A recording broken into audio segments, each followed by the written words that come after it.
Okay, welcome everyone to the Lions Gate, August 8th, 2018, Brilliance in Commerce House of Freedom Trust International webinar. Thank you for those of you who forwarded this invitation out to your lists. Very much appreciated. This is Tonson Fairmont, and we'll be bringing on our illustrious speaker in a few minutes, Randall Hillner. So, we are an organization that is trying to bring a little better sanity, a little better refreshing consciousness and freedom philosophy, freedom technology to a phased transition on this planet between the Dark Age and the Golden Age. Brilliance in Commerce is a project of La Vérité, which means the truth in French. House of Freedom International Natural Law Trust is our featured topic today. We also have the Liberty Debt Elimination System and affiliations with all kinds of other freedom technology.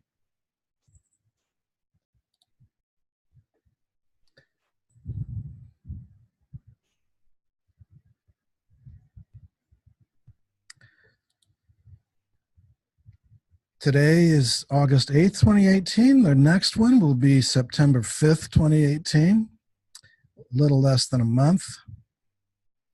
For those of you listening by audio, if you have not already had access to a website and you need access, there is a generic site, houseoffreedomtrust.com, with dashes between each of the words, House of Freedom Trust with dashes between each of the words.com will bring you to the website.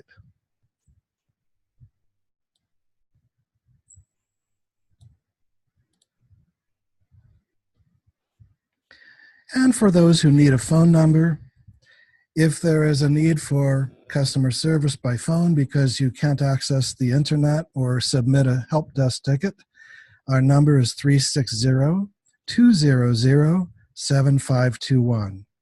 We also encourage those who have not yet enrolled with the newsletter, subscribed, to go to houseoffreedomtrust.com with dashes between each of the words, click on more, and then on newsletter, sign up. My name is Tonson Fairmont. I'm the founder of Brilliance in Commerce. I'm a member of the board of advisors of Monaco Management Group. I've been a speaker on a lot of these radio shows and conferences and webinars, and author of Sovereignty, Consciousness, and the Cosmic Renaissance. We'll be introducing Randall here in a moment. Randall Hillner is our illustrious director of the trust department at Brilliance in Commerce, founder of House of Freedom Trust, White Light Unlimited, trustee of One People's Public Trust, creator of International Natural Law Trust, both a student and a teacher of the most advanced concepts for the state-of-the-art, cutting-edge, planetary scale asset protection that works pretty much everywhere. We're going into the education on how to learn the benefits of these trusts, previously a best-kept secret of the super rich. Peaceful people are enjoying protected status. In state-of-the-art sovereign trusts, we're providing some of the best guidance in this. For generations, a few thousand people worldwide have been quietly successful in what others said is impossible. So, at this point, I would like to introduce Randall to you. And Randall, I'm going to unmute and start the video.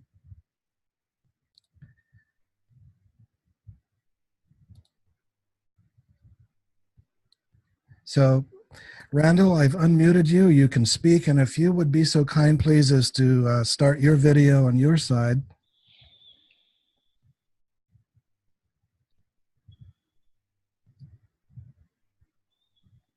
We have the slideshow going, and the first topic is the Spendthrift Trust Clause.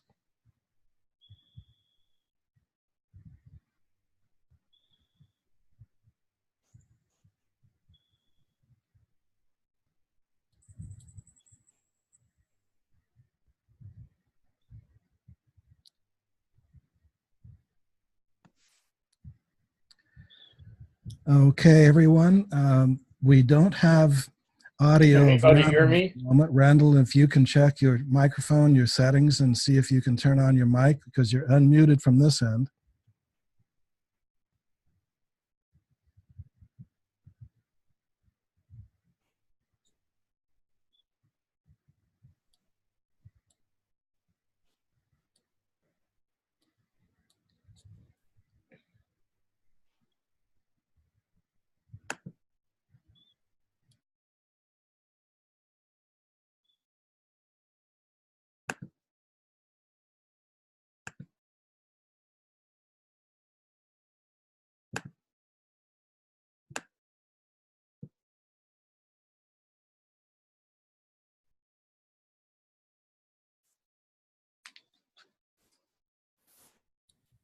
We are recording again. Please continue. Okay, take two. Now, coming off the beach, I guess I probably had to wash the sand off my feet. So, anyway, welcome again to our discussion on natural law trust. It's great to be back and share what I know with all of you because um, most of my emails and conversations, once you have your trust or partial trust, are all about, well, how do I do it? How do I use it? What do I do with it? And then one in particular, there's been two or three clients say, well, I have a spendthrift trust. And, yours has nothing to do with that. And I say, well, that's not true because you don't need a whole trust to have a spendthrift trust. All you need is a clause in the trust that gives multiple courses of action. They're much more flexible and much more convenient than just a spendthrift trust that disallows anything other than taking and receiving from the beneficiaries. So I'll start there. There's a long history on the spendthrift clause because in the past, the wealthy in particular did not want to have anybody that owned land be able to alienate their land. In other words, they might have had 100 acres and they had it free and clear, it was fee simple, but the person that had sold it to them didn't want them to be able to break it down into 10-acre parcels and sell them off himself. So they tried to keep the alienation from being able to happen to the new owner. Well, that obviously has changed, and the courts have upheld significantly that using the right terminology, that you can take that 100 acres, break it into 10-acre parcels, and then sell it or gift it off to your family or however you want to do it. So in the trust, in the full trust that some of you have, some of you will be getting, there is a spendthrift clause. And the spendthrift clause allows you, well, let me read specifically.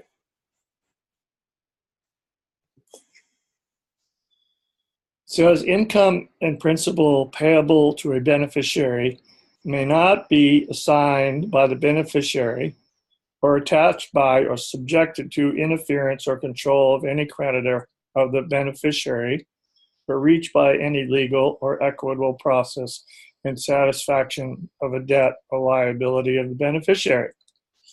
So what that comes down to is that basically you set up a trust and you have your trustees are all set, and you or members of a family or other people may be the beneficiaries, and those beneficiaries cannot alienate or sell their shares for money. If they don't want their beneficial interest, then it must go back to the trust, and the trustees then decide what they want to do with it. In other words, the beneficiary says, I don't want to have anything to do with it. Or you might have a beneficiary that's a little rascal and decides to flitter away what he receives every month as a beneficiary.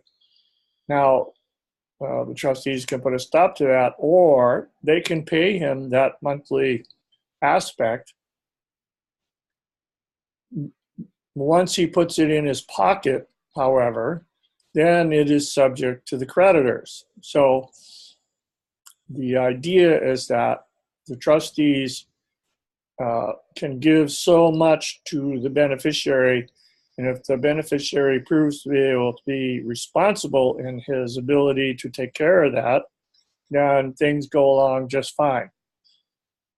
A lot of times people will set up a trust, and the trust will buy a house, and they'll ask one of the beneficiaries to be the caretaker of the house, and then they have their assignment. Their job is to make sure the house is kept in classic condition, and that's what they get paid for. So they manage the property. So nobody, as long as the beneficiary he doesn't have control. He has his beneficial interest, but it cannot be attached and cannot be interfered with by any creditor. So if, let's say that one of the beneficiaries has outstanding loans due and they don't want to pay it, then he can ask the trustees to hold on to his interest until he clears that. But in the meantime, the people that he owes money to can't invade the trust to get any of that money. So it's protected and safe, cannot be attached, and cannot be interfered with a creditor. So that's how the spendthrift clause is. I believe been asked 3-4 times this week. I think it's section 16 or 18, but you'll see it's very clearly and distinctively defined that it's a spendthrift clause and it's safe as long as the beneficiary is not frivolous.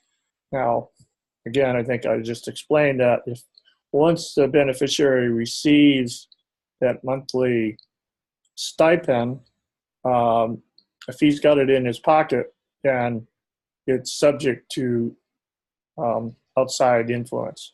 So the idea is to keep that principal and income safe, and if the beneficiary is not able to control the receipt that he has, then it can be withheld, and the trustees can figure out other ways to make the benefit happen for the beneficiary. Okay, that's that. That's basically the spendthrift trust clause, and you don't need a whole trust. You just have to make sure, if you have a trust already and it's from somebody else, look through it and make sure it has a spendthrift clause, because if it doesn't, then it can be invaded. So be really cautious of this. This is a really important clause that we have in our trust, and it's very classic. Okay. Next.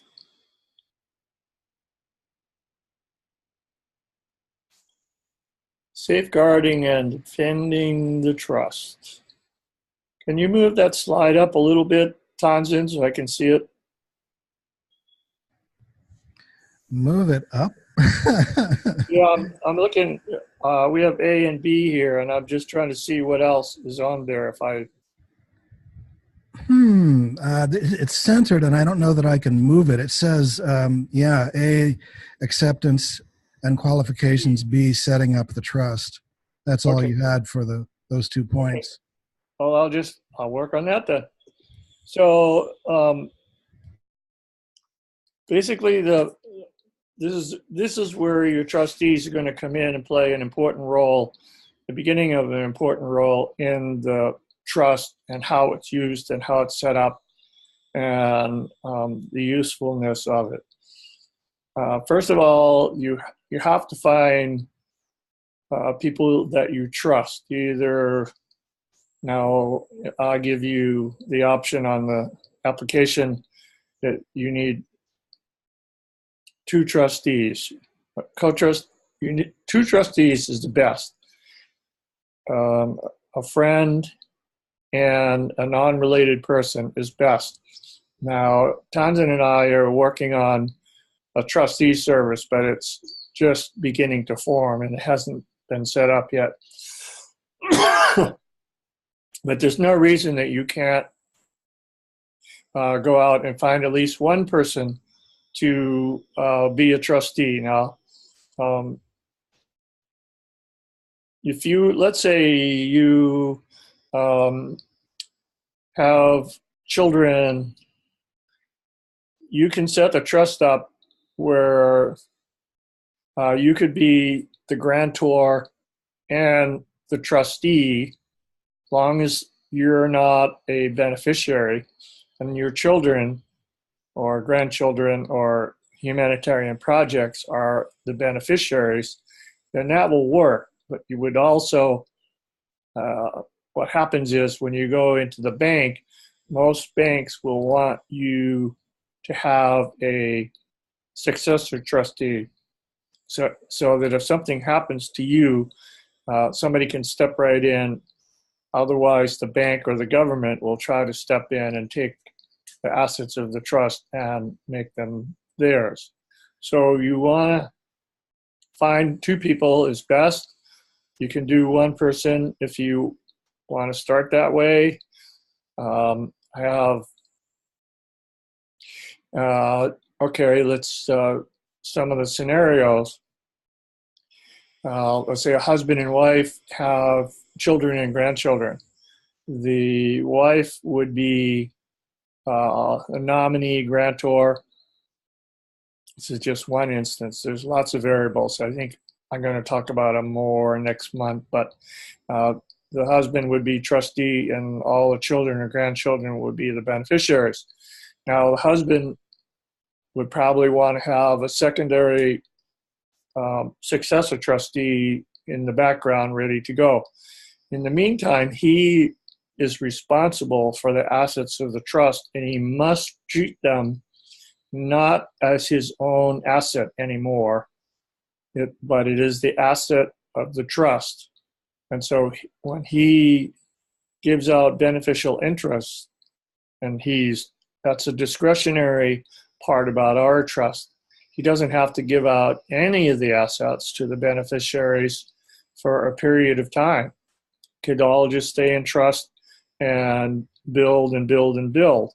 But most people want to be able to give some portion of that asset base to the beneficiaries. I mean, you want to live well. You want your children to live well. So monthly, quarterly, half-year statements are quite common. And so that's basically it. And when you start a trust with us, if you start just with the abstract, the unactivated trust, you're going to get three documents. You're going to get a memorandum, which basically lists who the people are involved with the trust and what the powers are of the trustees. You're going to get a trust certification, And that makes it distinctively clear that this trust is real. It's a valid contract between 3 or 4 people, and you're going to get an addendum Schedule A for anybody dealing with foreign currency for the coming up RV exchange.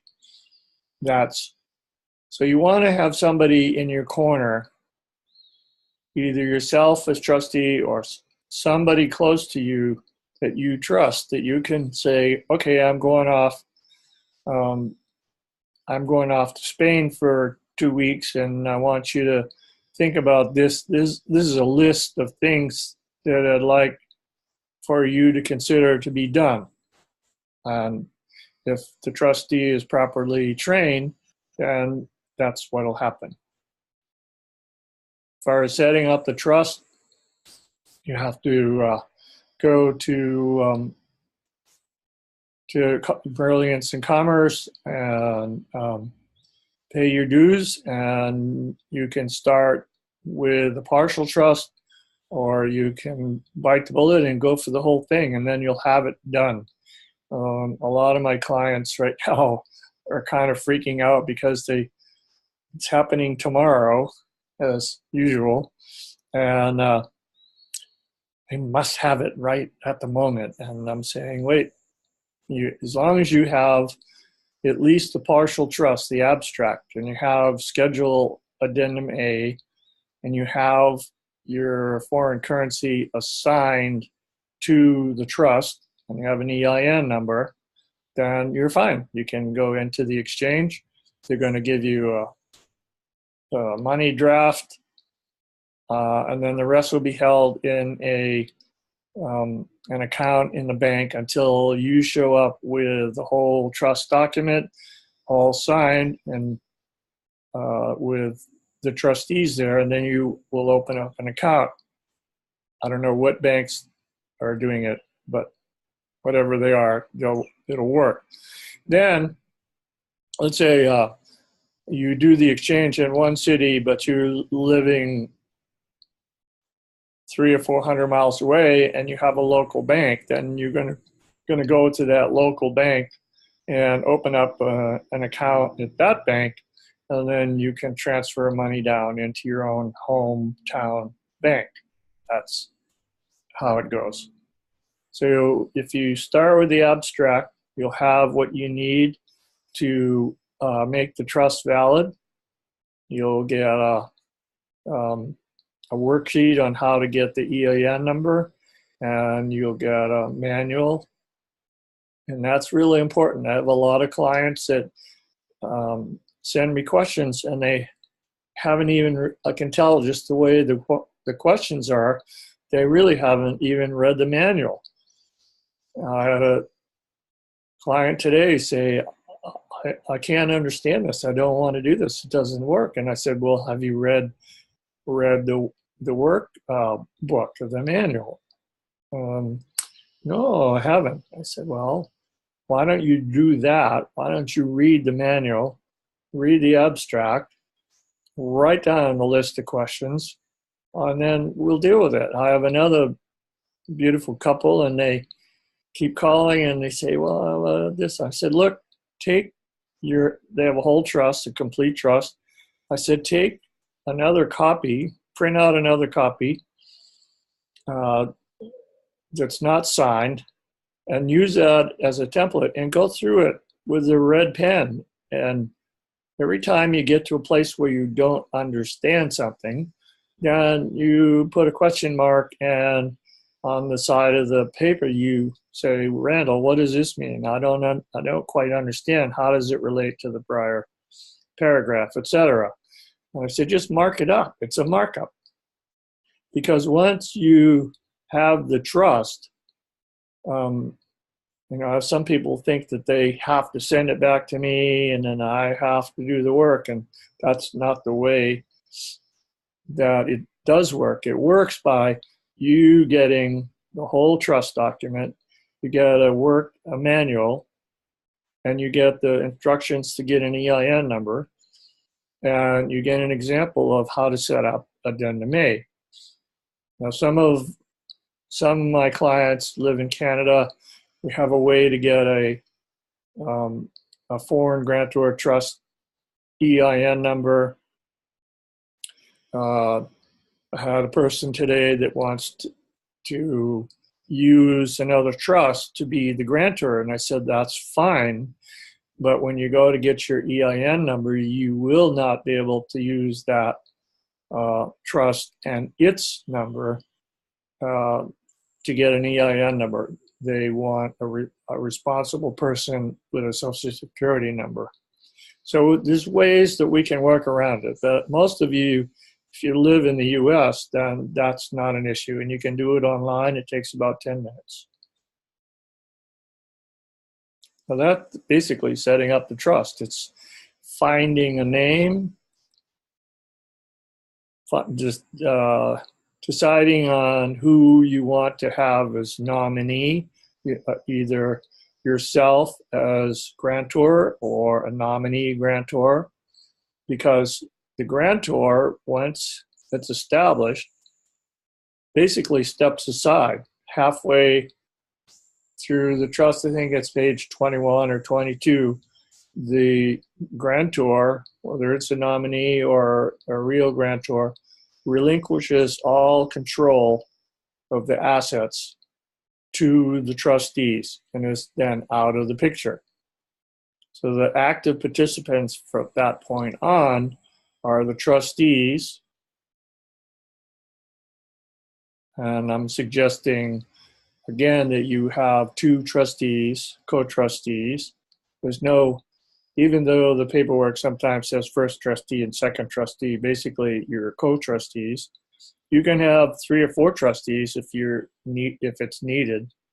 I'm working with a group, and I think there's 5 or 6 of us as trustees because it's a substantial process of assets that's going to happen. So it just lightens the load on everybody.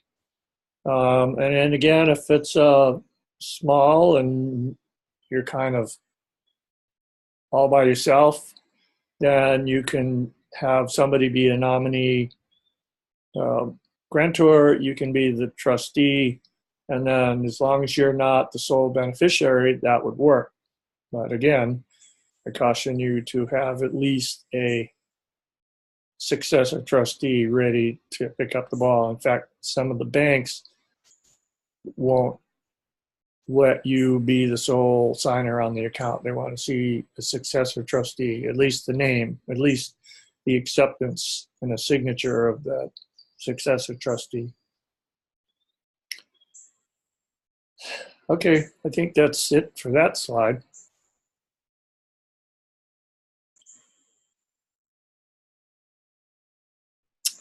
Oh, yes. Okay, so this is where we start to get into the responsibilities of the trustee. Safekeeping and preserving trust property. Okay, now there's a number of schedules in the trust document itself. Now, trust Schedule A is for personal property. You may have valuable paintings, you may have valuable jewelry, things that have a special meaning to you. You may want to have it go into the trust. Maybe there's a painting that's doesn't have a lot of value now, but you think there's potential value in it, and you want to have it go to the beneficiaries at some point. So you put that painting, you earmark that painting into the trust, and the trust now will own that painting. Holding title in the name of the nominee.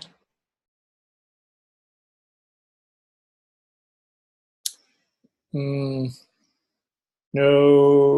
that was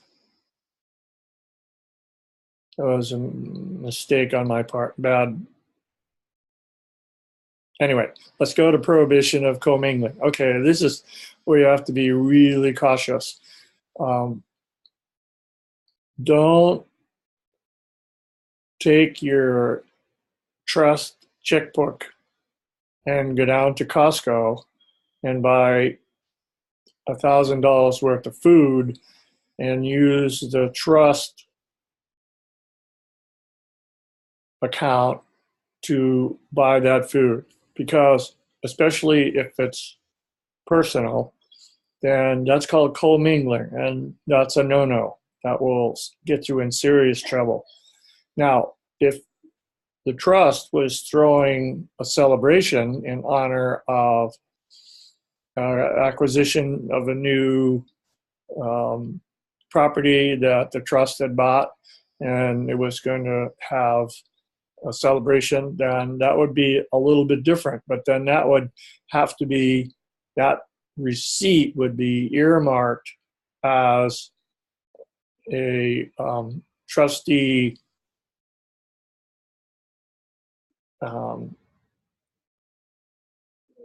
an event that the trustees are putting on to enhance the assets and have everybody understand this new asset belongs to the trust. So trustees, it would be good for the trustees to be there as well.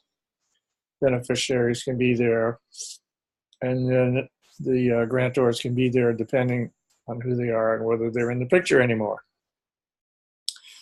Now, it's also important that the trustees learn and know how to defend the trust. Okay. First of all, is don't take any phone calls from anybody that's soliciting over the phone or threatening anything over the phone or anything like that. The best way to do it is say, "Oh, I'd be happy to answer any of your questions." And I'm talking here also about the IRS. Is I'd be happy to answer your questions if you put them in paper, put it on paper, and that you sign it in blue wet ink under penalties of perjury. They make you do that. When you sign a 1040 form, you basically are saying under penalties of perjury that this is true. And so it goes back to anybody that's dealing with a trust. That's how you defend it. You say, if you have any issues with this trust, you can write it down. Just make sure that it's signed under penalties of perjury. Now, sometimes the trustees may have to actually hire an attorney to go after a suit. Let's say somebody steals something from the trust. You have an asset, and somebody breaks into the house that the trust owns, and on the back of that asset is a tag that says this asset belongs to the trust. Then they may have to, take that to a court. And basically, it's a court of equity, not a court of law. But there's a duty for the trustee to defend the trust in any way, manner. So the trustees can sue, and the trust can also be sued. And so the trustees have to defend that position in the suit as well. If you got questions on that, we'll deal with it at the end. Let's do the next slide.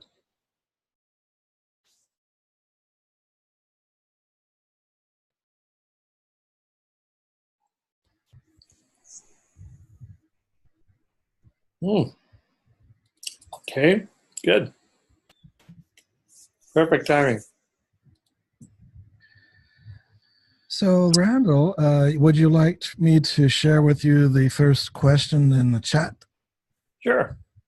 This, John says, wouldn't the incidence of ownership rule negate the beneficiary's right to forego trust income without creditor tax authorities' access to the same finances?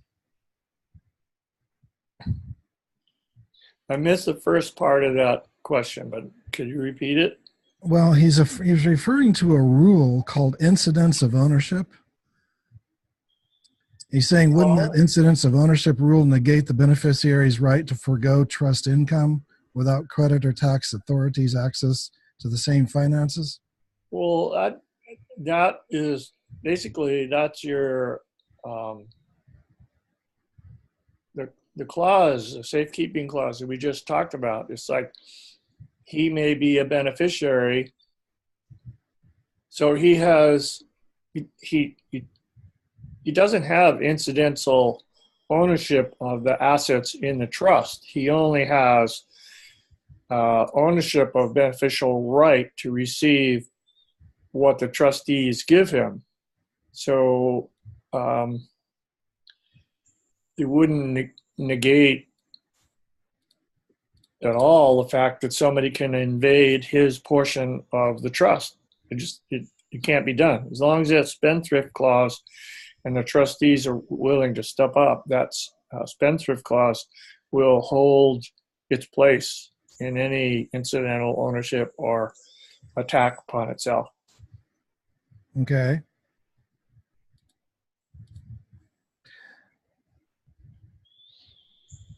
All right, so everyone, you're most welcome to ask questions by, if you're calling in by phone, press 9. If you are on your computer, simply click on the raise hand and we can respond. Yes, Randall, you have a question? Yes, I'm wondering how life can be so great sometimes, and yet at other times it's not. Okay. This Paulette says, what kind of training is suggested for new trustees? That's a good question. Well, yes, it is. And this is what I try to get almost all of our clients involved with. First is read the trust. It's 34 pages long. It's intense. It'll boggle your mind the first time you look at it. And then there's a trust manual that's about 15 pages, and that'll twist your mind the other way.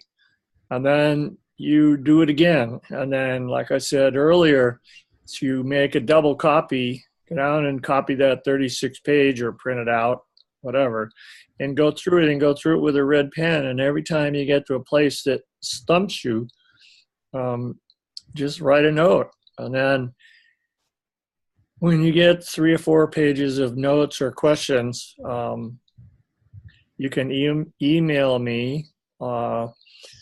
Once you've gotten a trust, you have access to me through email. And if you get a full trust, then you have access for me to call. And I'm pretty lenient with my time until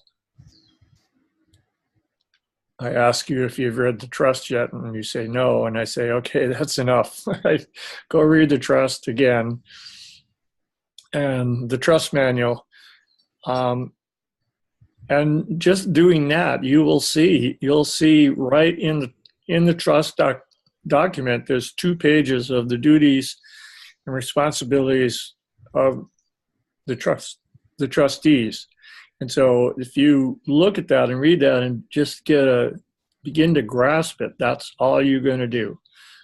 And it's basically making sure the assets are safe and preserved, or, if they're spent on something that has something directly to do that the trust is purchasing, and the trust manual. And I'm always happy to talk to trustees and explain it out a little bit, but I would just ask that you first read the trust and the trust manual.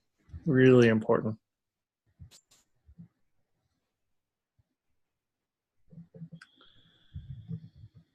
All right. And she says, do trustees have a requirement to meet annually, etc.? Oh, I would say at least once a year. In the old days, people, usually these were retired people, they came to us and we set up a trust for them, and they had a trustee, and we would make sure that once a year we all met and had a trustees meeting, especially if we were a trustee, one of the trustees, and we'd have it at a restaurant, and we would discuss the whole trust process for the year? What did you do? Did you write it all down? Do you have a log? Did you sign it? Did the trustee sign it?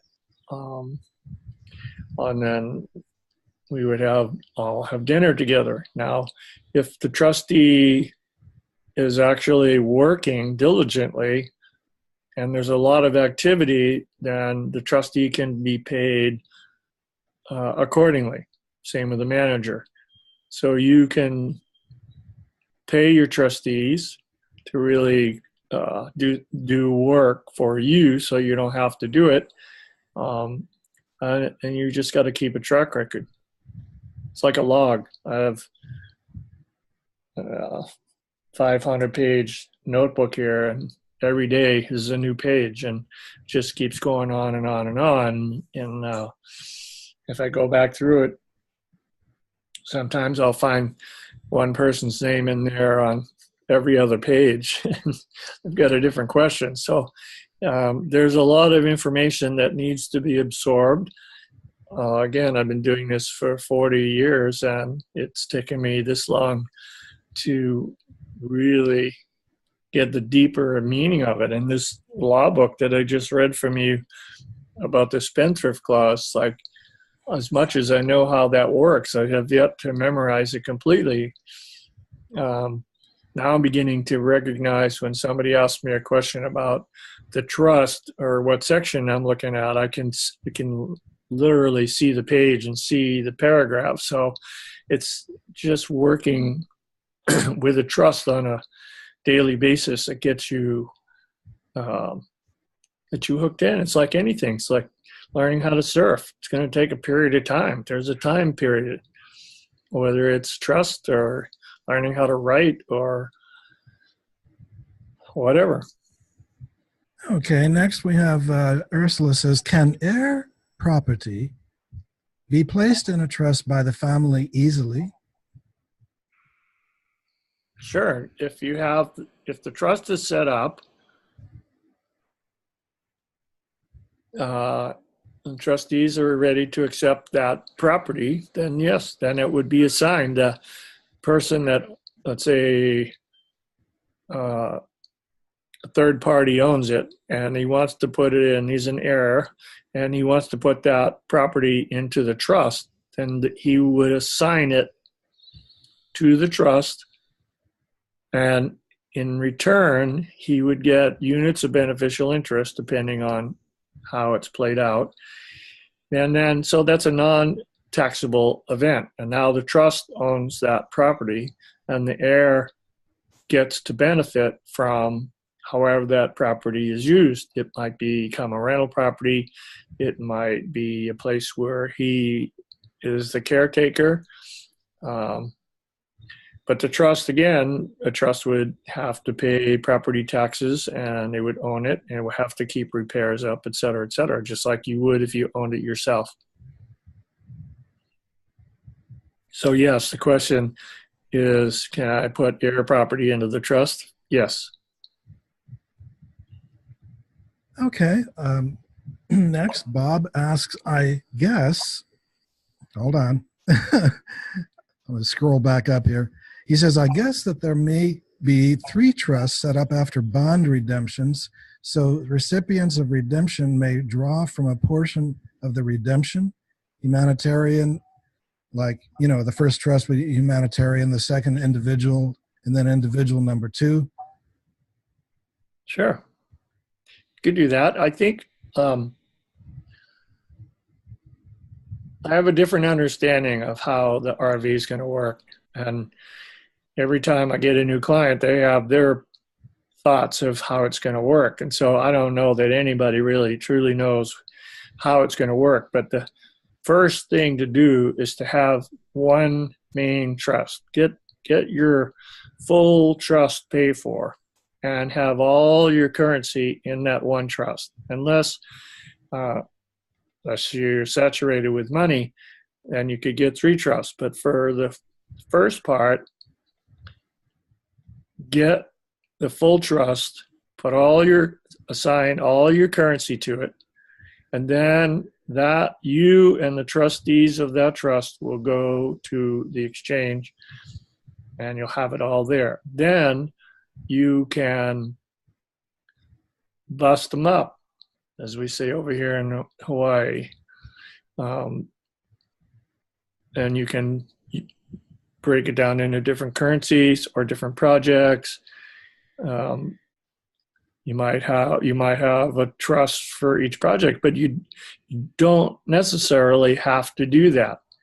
You can use that main trust for all your projects, and it can pay you personally as trustee and also as beneficiary. So it's just a matter of choice. So the first thing to do is to focus on getting a full trust now, as soon as possible, in case this does go off tomorrow. You want to have at least the trust abstract. You want to have your currency assigned to addendum schedule A of the trust name, and the EIN number for it. So that takes a little work. It takes, when you sign up for the abstract and you send me that basic information, then I will work up an abstract, 3 pages. 2 of them, well, one of them is essential that it's notarized. That's your addendum A for your currency. And I also have people notarize the trust certification, and nobody can question the fact that the trustees didn't present an honest piece of paper to the court or to the notary. And then when you get the full trust, you don't have to go back and re-notarize what's in the full trust. You just take those all pre-notarized pages that you've already got stamped notarization on, and those just would fit behind the pages that are in the full trust. Then you got 38 pages of trust. You've got 20 pages of manual. You've got an example, or you've got a worksheet for the EIN number, and have an example on how to write in all the different currencies on addendum A. I left an important detail out for all of you who called in by telephone. I meant to say asterisk 9, star 9. So the little asterisk on your phone or star before the 9 is how you would raise your hand if you wish to. Okay. And so, Marianne, we have you on the air now if you would like to speak. Hi, everyone. Hi, Randall. Hi, Marianne. I just overheard you saying going to the exchange center with the trustee, and I hadn't thought of that one yet. So do we need to go to the bank before to open a trust account together? No, we go directly to the exchange center with the papers? Well, okay, let's put it this way. You can go by yourself for the exchange as long as you have your Schedule A notarized. But okay. The bank will want to see the trustees as well. So the trustees will need to be there to open up the account. Okay. Okay, so that's good. Now, next question is, I really need you to give me examples of commingling, whatever that is, commingling. And benefit, yeah. And what's the difference? Give me clear examples of what the difference is with a beneficiary's needs or necessities, because a beneficiary, in my mind, is the one who's going to benefit from the trust, right? So what can they benefit from the trust, if not necessities? Well, that's fine, but that's because they have beneficial interest, and what they do with the money that they get from being a beneficiary is up to them. It's out of the hands of the trustees now. The trustees have paid the beneficiaries, and the beneficiaries can take that anywhere they want to. Okay, so they can buy their grocery. Yes, yes. And the trustees can also pay themselves a stipend or some salary. Yep. Then they can buy groceries with that.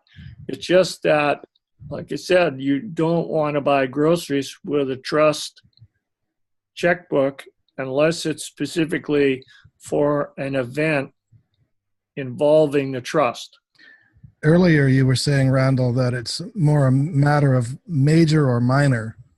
In other words, the trust could be authorized to cover the mortgage of the trust officer or major Sure. things like that. But just the personal things are what we want to avoid for commingling, right? Right. Right. Don't buy your toothpaste with a trust. Okay. But I need clothes for winter. I can go? Then pay yourself as a trustee, or pay, have the trustee With your stipend. have the trustees pay you beneficial interest. Okay, it's under beneficial interest. Okay. Right. Either you have them pay you a salary for doing something. Now, how do you fit into your trustee? Are you a trustee or just a beneficiary? I'm the grantor. I'm the beneficiary, and Okay. I have my trustee. Okay, so your trustees will pay you beneficial interest, and that's yours to do whatever you want with. And it's yours. Okay. That's what you use to buy your fur coat with and your toothpaste with. Okay. And what would be a commingling? Commingling? Commingling? Well, commingling means you've commingled, you've mixed personal items with the trust. And so you've commingled funds that don't belong together. Your beneficial interest is yours. It has nothing to do with the trust once it's paid to you. But if you use the trust checkbook to buy the fur coat that doesn't belong to the trust, then that would be a commingling of funds. It just means that you're using the trust funds for your personal benefit when it should be either a salary or beneficial interest. Okay, I'm starting to get it. Thank you. I'll sleep on it. Thank you. Sleep on it. All right. Thanks a lot, Randall. Okay, thank you, Marianne. All right, Marianne. Okay, next we have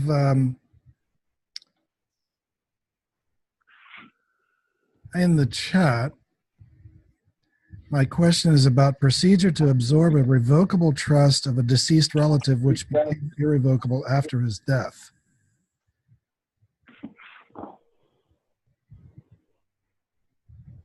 I'm sorry, run that by me again. My question, this is Don speaking. My question is about a procedure to absorb a revocable trust of a deceased relative which became irrevocable after his death. If it became irrevocable after his death and he's dead, then there's not much to do except have the trustees.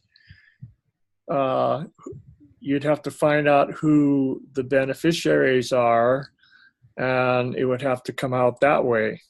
But if it was automatically converted to an irrevocable trust, then the trustees are the ones that are going to run those assets of that trust.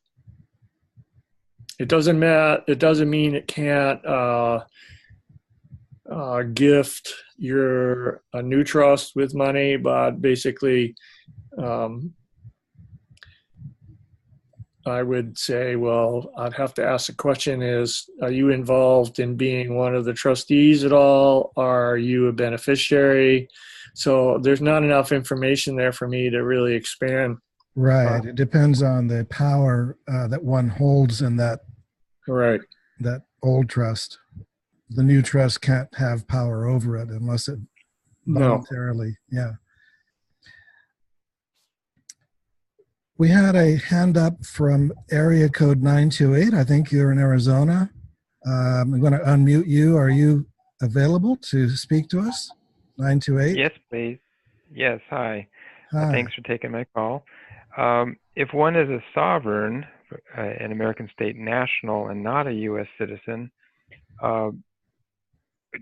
is a EIN number still needed if there's no one with a Social Security number responsible to give out? Your IRS won't give you an EIN number without a responsible party with a Social Security number. Correct. Is there a way of creating another series of 9-digit numbers other than an EIN? No, not that I know of. Because when you apply online, or you even apply with an SS4 form and fax it in or mail it in, they look for, one of the specific questions is, who's the responsible party? They want a name of a real person, and the Social Security number must match that name in their records, or they won't give you a number. Mm-hmm. But if this is in fact a sovereign trust, does one really need to step down to the IRS level for their approval? You won't get a bank account without an EIN number for the trust. Mm-hmm. I see. Well, there are two considerations here. Number one is, sir, I didn't get your name. Jeff. Hi, Jeff. Yeah, this is Tonson. I just wanted to add to what Randall said, if I may, Randall, that because this is something I've developed myself and worked on and participated in, that number one, that number, because it represents the Sestiqui trust created at birth, is not you. And it is not assigned to you. It's assigned to the fictitious entity that they use in commerce to represent you. And so if you have done the proper documentation on the public record to separate yourself from that entity, and you have taken proper control of it as a secured party, then you have use of that entity and that number as your tool in commerce. That is no longer an enslavement number. It is a number that you have the right to use in commerce. And I have done so with the IRS for the EIN, for the trust, with no problem for decades. Sure. And they don't inquire with me, and I have not subjected myself to their jurisdiction. It's their number in commerce that I have documented myself as being in the proper position to utilize. And as a sovereign, you have the right to use the system if you use it responsibly and you're not using it fraudulently and you're not harming anyone in your use of it. Secondly, you do not have to be the responsible party if you don't want to be for the trust. You can appoint someone else. Randall, you can take that over. Explain who can be responsible party on a trust. Anybody can be a responsible party as long as they're alive and they have a Social Security number. For a period of time, we would go out and we would find somebody on the street and would say, "Hey, how'd you like to earn $25? And I need your name and your Social Security number, and I need to see your card." And sure enough, it'd say, "Sure, I'll trade you that." And there it was. It was easy. So it's nothing. It's nothing to worry about. It's something for the numbering system for the IRS, and it's all intertwined and intermingled. I mean, you talk about commingling. The bankers and the IRS, then you're talking blatant. But the bankers won't open up an account without a Social Security number. You mean an EIN? The EIN number. And the EIN number won't get to you unless there's a real person with a Social Security number. Yeah. However you get it is optional. Well, thank you for those explanations. Sure. Thank you, Jeff. Thank you. All right. Next, this Tara says, "Hi, Randall. I am new. I have partial trust with Addendum A. I am trustee and a beneficiary along with 3 other beneficiaries. I ask about the TFN number. I have a tax file number from before. Is this okay? Do I have to get another number? In your email, you said to use TFN as equivalent in the case, I guess in the case to EIN, she means instead of the EIN. Yeah, Tara, you're in Australia, I think. Is that correct? Well, this is a chat, so. Okay, so I remember the name, and I think it was about Australia, and I haven't figured out how they work it, but basically it's just a tax number for the Australian government, just like in Canada, it's a much longer process to get a number similar to an EIN number, and each country has its own rules. And I'm dealing with Swedish process right now, and I'm dealing with in Germany some clients in Germany, and they don't even want to deal with a natural law trust. They say won't accept them. So I'm telling this client to find somebody in the U.S. that will be the responsible party and get a foreign grantor trust number, EIN number, foreign grantor trust, and have it open here. And then it can operate. Once it has a number, it has a bank account here, then it can probably work its way into the banking system in Germany. There's other countries over there that have no problem, Liechtenstein and a number of other countries, but it's not the same. And each country is different, and we just deal with it one client at a time and one country at a time. I think she's asking, could she use a tax file number that she got before? And if I'm understanding her question correctly, she would be referring to a number that was acquired in the past for some other entity. Well, then that's like using somebody else's EIN number for your trust. It's going to catch you. It's going to bite you in the butt at some point. Yeah, you have to get a new number unique to the trust. Yeah. I think that's a good question for everybody in all countries to understand. You have to get a new number that's unique. For the entity. Yeah. She also says, I have notarized it. It looks fantastic. Have not read everything. No comment on that one. Okay.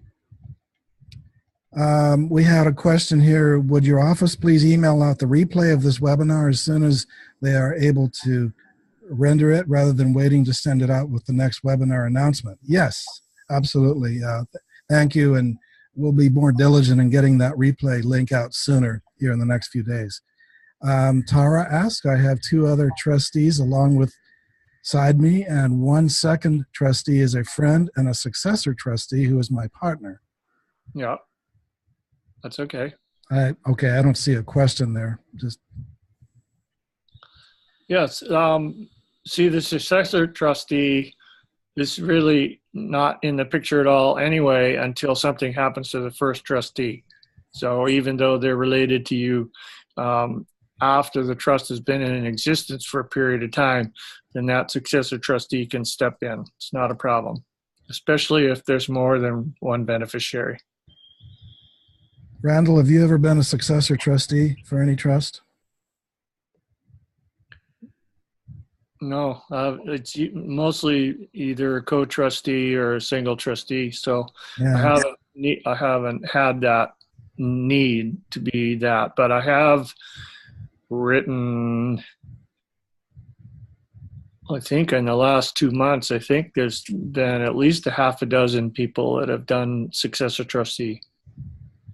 And I can share for the benefit of everyone that I myself have been successor trustee when my father was given one of these trusts, and then he passed away. And when I went into the bank with his death certificate and the successor trustee document, the bank seamlessly that same day made me signatory on the account. Sure. So that's just an illustration for everyone of how that works. That's how it should work.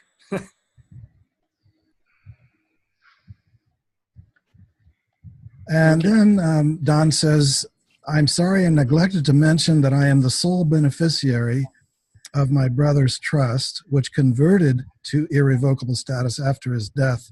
Please advise. So remember the previous question about the trust that converted to irrevocable? Yes. So he's saying he is the sole beneficiary. Well, that's okay. Enjoy it. And then if you choose, depending on how the trustees pay you beneficial interest, you can have, you could ask the trustees to add maybe your trust as one of the beneficiaries. So now you have your trust and yourself as beneficiaries on this new or irrevocable trust. And if the trustees are easygoing and that should be able to be handled, then you can split it up. You could say, I want, I don't know how big the estate is, but if it's substantial, you can say, I want 3/4 to go into the trust and I want 1/4 for me. If it's smaller, then you can take more for yourself. It's totally up to you, but you have to get with the trustees. Let me ask, do you know who the trustees are of this irrevocable trust? Yeah, hopefully you do, Don. So you want to track that down. You want to find out where the bank is and how the bankers feel about that. And then talk with the trustees, because as beneficiary, you have a right to inquire into what's happening with the trust and get a rundown, basically get an And when idea. a distribution is made to a beneficiary, the beneficiary has the right to assign what he's receiving to any entity, right? Once he's got it in his pocket, yes. Yep. Okay. Bob asks, is a stipend paid to trustee or trust manager taxable, or is it a private contract not subject to W-2 forms? No, you might, if it's substantial, you might have to write a 1099, but I never have.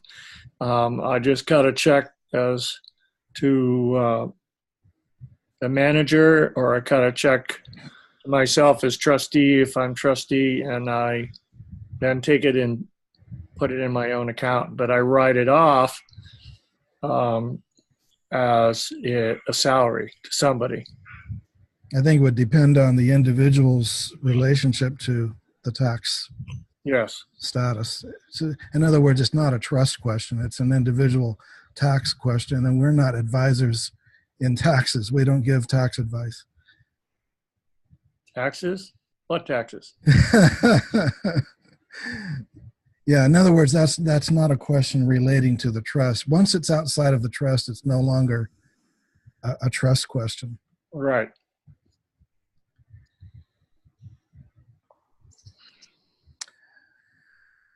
All right, that's the end of the questions that have been submitted for the moment. And it's up to the audience whether you would like to raise your hand and ask some more, or conclude and get back to your summer vacation.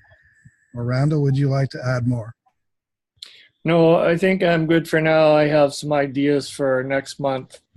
I'd rather keep them for next month. I want to expand on a few things. And but mostly I would really encourage all of you, if you even with a partial trust, you have the trust manual and you have the memorandum, and I would just weave through those occasionally and really begin to understand, because when you get the full trust, you get 35, 38 pages, you're going to have a lot of reading to do, and you want to make sure that you're doing it right, because it can get really tricky if you don't pay attention and something goes awry, then you got to straighten that out. So It's kind of like driving a car. You got to pay attention not to go off the road. yes, Yeah. very much. Absolutely. Um, Marissa went off the road and crushed her ankle. So now she's in a wheelchair for 6 weeks. oh, yeah, bless her heart. So So, Randall, we have a nice comment from Pam who writes in, Randall and Tonson, thank you again for how you show up to support this expansion in consciousness. And Pam, thank you very much for that. We really appreciate it. yes, thank you, Pam. Peter writes, any news or predictions of the RV? Got here late if you had mentioned it earlier. I have none. All my clients say it's happening yesterday, but nobody's called me yet. You don't have inside intel. Yeah, I have intel. I can't tell you where it is, but it's in there somewhere. Well, everyone, I can only state what I know, and that is that we are going into a golden age no matter what. In this generation, it doesn't look like it in many ways, but there are tremendous things happening to end a multi-thousand-year dark age. And those things are happening under the surface, behind the scenes, beneath the usual perception of most people. And it's kind of like when you're up on the mountain, you can see the sunrise over the ocean before those down in the valley can see it. So that I can state with my own certainty as to a timing of reorganization of world's resources. Your guess is as good as mine, but it is in this lifetime and it is in this generation. Well, there's so many things happening that we just need to pay attention to what's going on and make sure you clean up any mess you got lying around and get your paperwork in order. Pay attention to the news. I mean, the Zim is, being questioned now because of this new dictator in Zimbabwe, and that throws a kink in the mess, and we just have to keep our attention on the universe providing for the people that are doing good work on the planet, and not get stuck in the darkness of dictatorship. Tower writes, yes, thank you so much. These conferences are so helpful. Thank you. So happy to be aboard. And Tara, it's mutual. As the Hollywood star says, it's mutual, I'm sure. Hey, I'm sure. Randall, you have been working, 5-6 days a week, maybe 7 sometimes, serving clients. And we've had, 15 years, 20 years doing this. You've been probably doing it longer. And you and I have been doing it for a fair amount of time ourselves. And, I did it for a long time before that. And it just gets better and more refined. And you and I, we work out our kinks as we go along. And now to have all of these, have this webinar and have all the clients that are asking very intelligent questions so that they can take this and move on. And that's why I keep emphasizing, please read the documents, read the documents. Yeah, and on the other hand, you're not asking that much. When you say read the documents, they're not multi-hundred pages like a lot of ridiculous trusts out there. How long is your manual now? 16, 20 pages, Yeah. 18, something like that? Yeah. I mean, we're not talking voluminous, prolific, No. huge learning curve. We're not asking much when it comes to study, really. And it's already a trust written in plain English. Anyone with a high school education should be able to understand it. No attorney legalese in it. Nope. But you just have to decide that it's a priority. Make it happen. I mean, I can't. I got my green screen up. If I took the green screen away, I'd fall into the ocean. But I've got 500 pounds of books in there that I keep referring back to just to find little points of reference that add to make it easier for the client now to get the gist of what's going on. If you get the gist of it, then you got it. That's all you need to do. You're not going to do my job. You don't need to do my job. You email me your questions, and just be intelligent about it. That's all. And you'll get it. We also have a comment from Maris. Thank you for this opportunity to learn well. Marianne says, merci beaucoup. Oh. And yes, so merci. If you'd like, I guess we could wrap up. We can go ahead and just finish out. And if anyone thinks of anything in the meantime, we'll go ahead and entertain a last question. But I'll go ahead and just conclude here with, we have September 5th is our next event. We haven't really scheduled May yet. June, July next year, we haven't scheduled the end of this year. We've had questions about the Lion's Gate. What's the significance of that today? Only that it's another passage with a numerological significance. There are predictions about 9/11 truth coming out. There are predictions about November in terms of global change. We are very, very happy to observe that basically the trust can be of great assistance to anyone in the meantime, regardless of when global changes come and when great new wealth may be administered. The trust can go ahead and be the steward of one's investment income or one's business income, in certain instances, even one's employee salary. So these are benefits that can be enjoyed now, regardless of when the big thing happens. Asantene sana, forgive me, what language is that? Italian? From Peter. Oh, okay. Here's another question from Tara. From Tara, if we need to add a trustee for the EIN number, last minute, read the parcel trust which is notarized. Can we? Is it easy? Sure. You can add a trustee anytime you want. You use the same form. There's a form in, well, Tara, I don't know whether you have the full trust or not, but basically you can, either you or the trustees can handwrite an appointment of Jane Smith to be trustee number 3, and the other trustees sign it, and that's as official as something typed up.